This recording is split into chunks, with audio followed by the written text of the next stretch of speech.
On the Way Up Atlanta, episode 15 and 16 of season 3. Let's get into it, okay? So we're still at Kamori's BU event.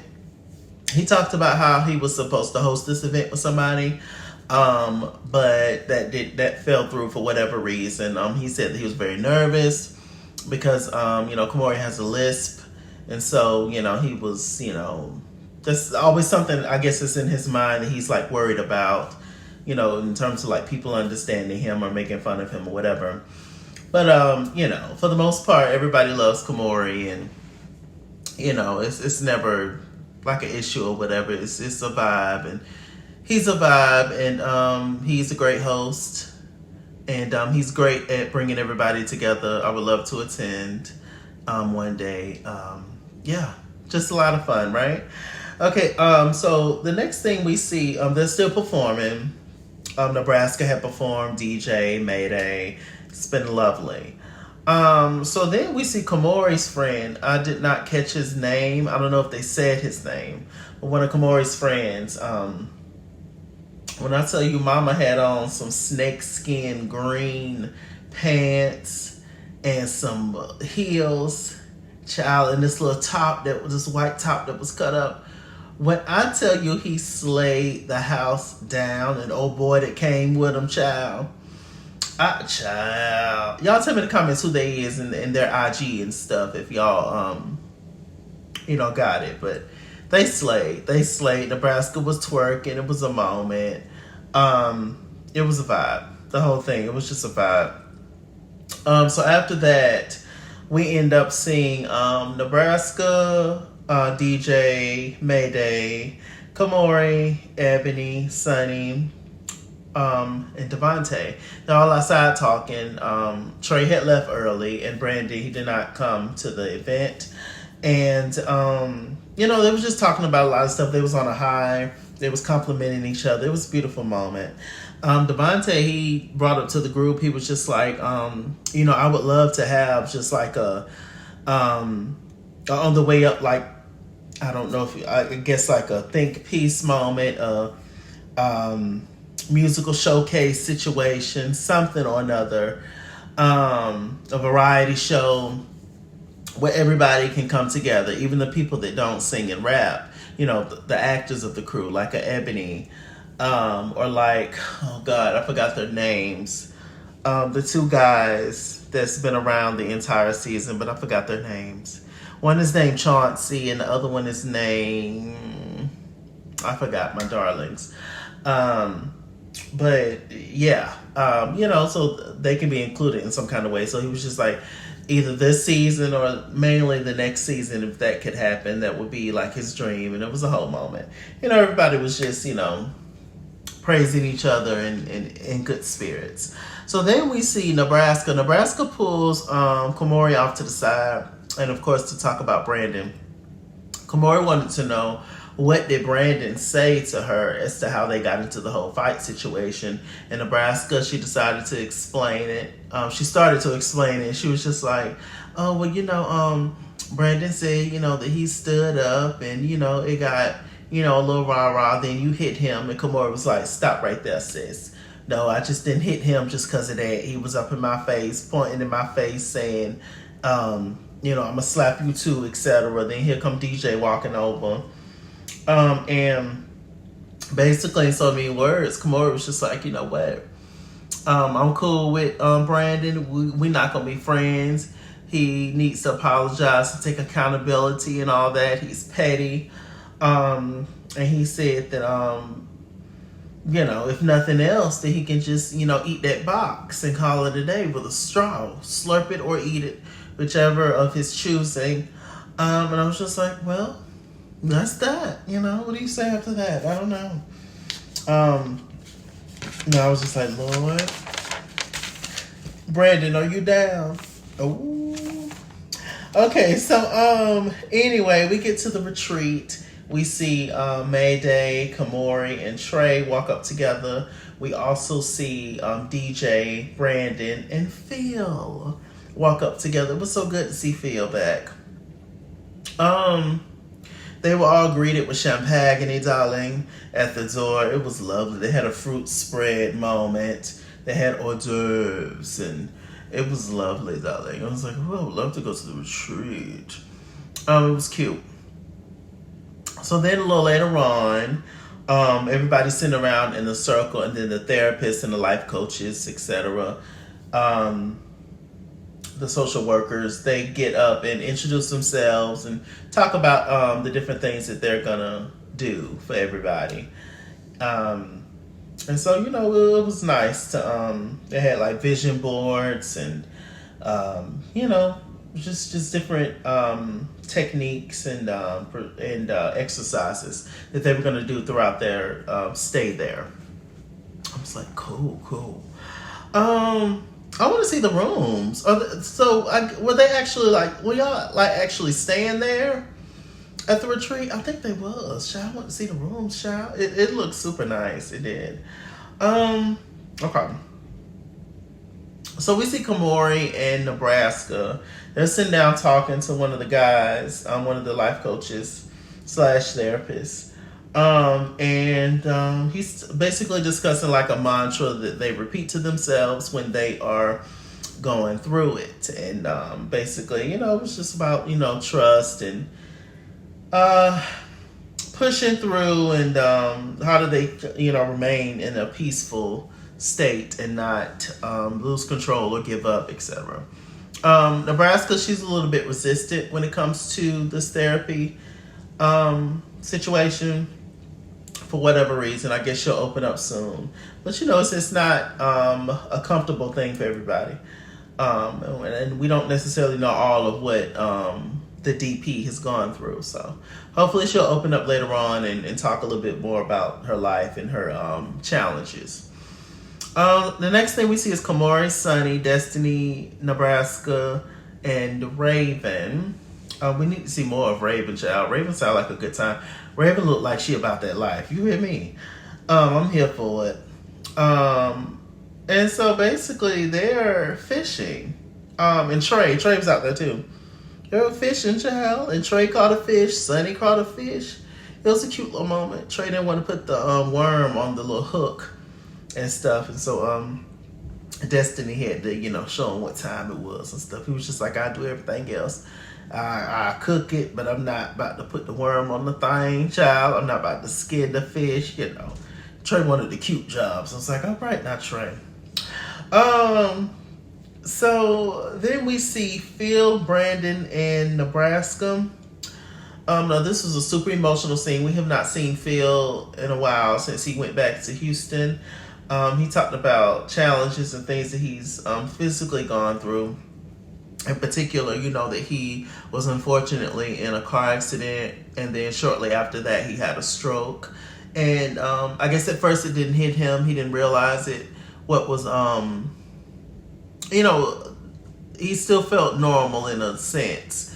But the trauma from both of those things have really taken a toll on him physically.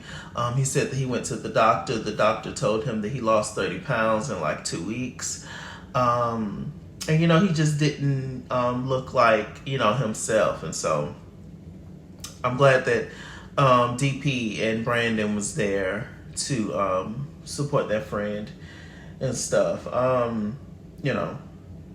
It was sad to watch for sure, but I'm glad that Phil is doing well, and he came on the trip. It was nice to see him there and stuff. It really was. Okay. Well, episode 16, let me see. We see DJ and Dr. Washington.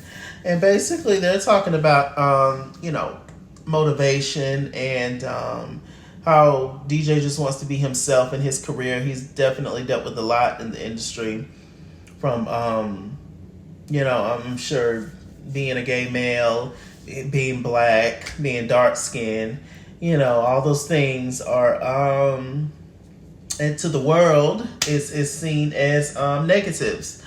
And you're definitely going to go through some ish from people outside your race and your own race.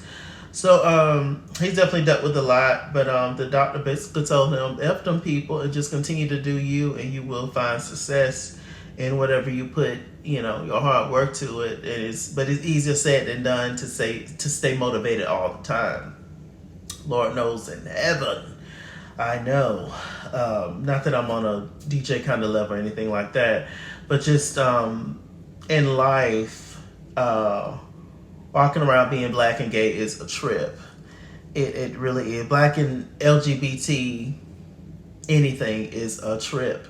So, yeah, but DJ's gonna be fine. He's super talented and he has a great heart, and so he's gonna be fine. We are pulling for DJ and everybody, the whole cast actually. So next thing we see is the beautiful Ebony. She is talking to one of the therapists, and she's also talking about career things and what should she do, and she keeps pursuing this, but things are not necessarily working out how she thought. And the therapist basically told her, well, sis, just keep fighting. Just keep doing your thing and pace yourself. A lot of times we put these time frames in our head of when we gonna get this done, when we gotta get this done, when this gonna happen, And that's just not how life works out, unfortunately. You literally sometimes have to slow down and take every day as they come. Regardless of what all you got to get done, it's going to work itself out the way it's supposed to anyway. As people, we think that we have control, but we really don't. We don't really have control over much. So all you can do is what you can do in that day, in that time, in that moment. But life is going to happen. Stuff is going to continue to happen that's unexpected. So you just roll with it and you keep going, Okay, next thing we see is Kamori. Now, Kamori's conversation was very interesting. He talked about his childhood. He said that he watched his father behind bars for many years of his life, right up until he became a teenager when his dad got out of jail. And he said that his dad was a great dad. He loved his dad. But when his dad got out of jail, something changed in him. Him and his mom, his dad and his mom was not seeing eye to eye. And the dad, a few months from breaking up with the mom or whatever, he went on to marry somebody else and had a whole new family. And the dad also had an issue with him being gay.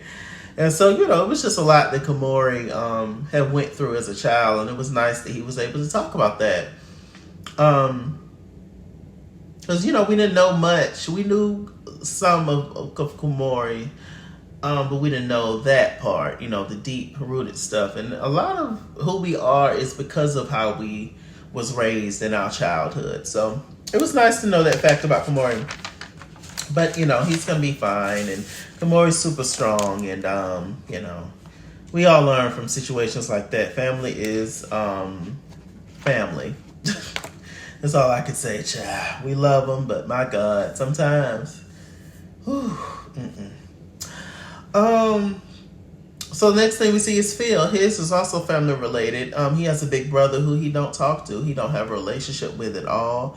They don't hang out. They grew up together. They did everything together. But as they became adults, things have happened. He said he don't know if it's because of mom or what exactly has happened. He said that their relationship only exists because of the mom who, try to bring her two sons together and stuff like that. And they talk through each other. I know plenty families like that. Plenty families like that. I tell you, I met my biological siblings 3 years ago when my dad died. And it really is work.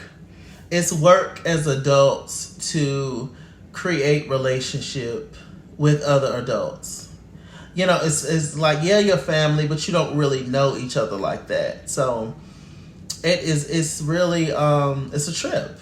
It's a trip. And Phil and his sibling, his brother, been knowing each other. They grew up together. But I don't know, just as adults, something happened and you just branch off and you just go your own way. And sometimes you can't really come back and connect with that. I don't know if Phil being gay has anything to do with it. But that's something always to consider, because it's just what it is, It's our reality. So I don't know if that's the reason why, or they just lost connection, or I don't know. I don't know. But when people grow up, people have their own families and create their own families, and people go their separate ways. It's just like, well, that's my brother, that's my sister. I love them, but I don't really rock with them like that. It's sad. It really is. The big mamas and the matriarchs and the I forgot what I was gonna say, but the matriarchs and stuff of the family and the patriarchs, they when they pass on, it seems like families go down. We don't have big mamas and all that no more. You cook every Sunday, everybody come, the siblings, the cousins, the aunties, the uncles. We don't have that a lot of times. I can't remember the last time I had a family reunion. I can't tell you. I was a kid, literally, like 8 or 9. Was I 8 or 9? Maybe 10, something like that. But I'm 33 now. In September, I'll be 34. Haven't had one since then. So, it's tough. It's tough with folks. Sometimes, when you grow up and become an adult, you realize that family is a trip sometimes. And unfortunately, in some situations, you have to put family on the same scale as everybody else, every other human. I don't know. It's pretty sad, though. Praying for Phil and his family.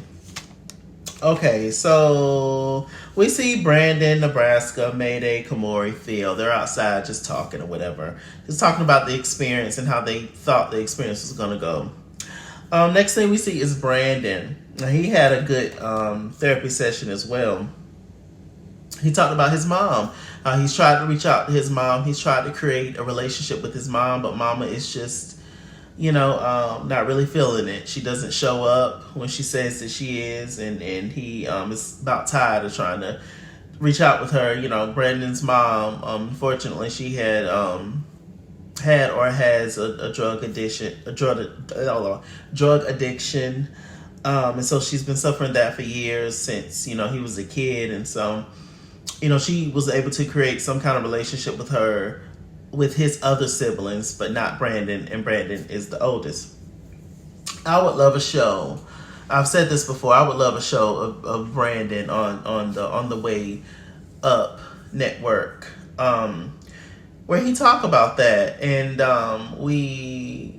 if his family's willing to do it, to come on camera and talk, and maybe they all see him with his siblings, or if he has uncles and aunts that's the sibling of his mom and stuff, and just to discuss certain things. I would love that kind of show of him finding branding or walking in my truth or something like that, trying to find a way to finally somehow connect with his mom. I would love to see that. That would be really deep to watch. But anyway, the therapist basically told him, well, you don't know your mama's struggles. You met your mom as your mom, but you don't know what she's been throughout her life. And give her a little grace, but don't give up, But maybe she's embarrassed. Maybe she, is embarrassed that she, in her eyes, failed you, etc. And so, you don't know her perspective. So just try to keep an open mind, even though it hurts, The therapist got up and they hugged, and she did an amazing prayer that about took me out. And I was just like, child, let me pause this video. It was amazing. That lady is anointed. And we're praying for Brandon's healing in that situation. Next, we have Sunny Delight. Hello. Sunny talked about being a woman in the industry and having to deal with men who can sometimes be misogynistic and annoying and aggressive and cocky and controlling and all those great things that men are. And especially straight men, some of them. And she was just like, it's just been tough, and she questions herself, is she good enough, will she ever make it, etc. And basically the therapist, just like all of them, told them to just pace yourself, calm down, do you, everything will work out, those kind of things. Also, Sunny had a scene at the poolside with a different therapist, And she was just saying that she has just been completely inspired by the situation, and she's gonna her next songs or whatever is gonna be inspired by the therapist. And the therapist, she was just like, they're so sweet. They hugged it out, and it was a beautiful moment. I did notice maybe it's just my dirty mind, but I did notice a little flirtation there between Sonny and Sus. So I mean, I don't know. Ebony, I ain't saying you need to watch out, but I ain't not saying it either. This therapist lady, when she take off them pearls, she look like she might get down with the get down. But let me stop. Y'all stop. Okay, so then we have Trey. Trey talked about his career as well. He talked about how he is signed to a major label. And he's basically looking for funding right now. But because he's signed to a major label, he can't do his own music, put out his own songs, etc. They have full control over his career. And so he's tired of waiting. He's just irritated. He did this career move because he wanted to try to better his career. And I'm sure getting with a major label, it looks, great. It's just not much that you have to do in terms of spending your own money and stuff. But he's tired of waiting on his big break, so to speak. And the therapist, she was just like, look, I got you. In 90 days, something's going to happen for you. You look at life a lot like it's a business. It's all about money, in a way it is. But she was just like, you need to also slow down and, just take life as it comes, and also check into who you are as a person. Stop more so being so focused on chasing the bag, and be focused on chasing Trey. Be focused on chasing your inner well-being, your peace of mind, etc. So, great advice once again. Okay, so the last and final thing, we see Trey, DJ, and the therapist, child. Child. It was a showdown. It was caramel and chocolate, and they were showing out. So we see them sitting down and talking. DJ's whole thing is about the post that Trey left. There's very much so about DJ, but Trey tried to act like it's not about DJ. Okay. And Trey feels like the post that he left was general. When he was talking about, I can't fool with somebody, or I would never fool with somebody that's dogging my friend out. How you gonna sit in my face, but then you sing with them too, and they're making diss tracks about me, blah, blah, blah. The whole thing with Brandon. And, according to DJ, Trey took partial accountability for, what he did and stuff. But Trey is still sticking with the story for the most part, that the post was general. Let me see.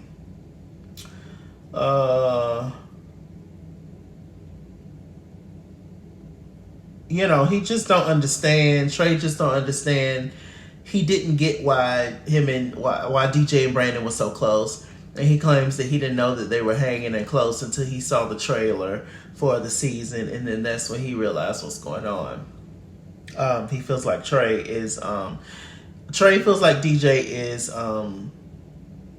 basically talking crap and dogging him out behind the scenes and stuff. And DJ tells Trey that it's not the case, and that it's a bigger issue.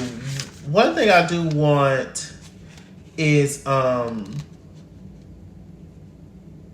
I think this Brandon, the issue with Brandon, I think is a part of the issue, but I don't think that's the main issue between DJ and Trey's friendship. I want one of them or both of them to really talk about the real, separate Brandon from this and talk about y'all as friends. It's a lot that has went down between y'all as friends throughout the recent years, and I wish they discussed that versus discussing posts and Instagram stuff and comments and all that kind of stuff. Like, get to the real as to why I feel like you have been a sucky friend to me. That's what I want. Hopefully they discuss some of that at the reunion. But I don't know if everybody would be willing to talk about the real, because the real is uncomfortable and stuff. And so we shall see. You know, I'm praying for DJ and Trey's friendship. But I don't know at this point what to say about it. I don't know if it's any hope or what. But we're always going to pray, child. We're going to pray for better days like Leandria Johnson. But I don't know. It's definitely hanging on a string. You know that string them witches had in Hercules, they kept, they was getting ready to cut that thing. It's very that. It's like, it just keep inching closer and closer, So I don't know. Hopefully the retreat is retreating. That's all I'm going to say. The season finale, is it tonight? I got to look and see. It might be tonight, the season finale. But the season finale gonna be good, child. Trey gonna tell the girls you can't sit with me, and then Brandon gonna tell the girls, well, where am I sitting? Child, it's gonna get nasty. Y'all know I ain't here for the drama. I hate it. I don't like the drama. I don't. World peace. With this said, I'm MrChalaki on Google+. Follow me at @SkinsWorld on Instagram and Twitter, at @SkinsWorld89 on Snapchat, Chase King on Facebook, MrChalaki on Cash App and PayPal, Chasey Boy on TikTok. And with that said, run me my money or run me my fade. Run me my... Run me my money the way I get paid. Stay black, stay tuned. Bye.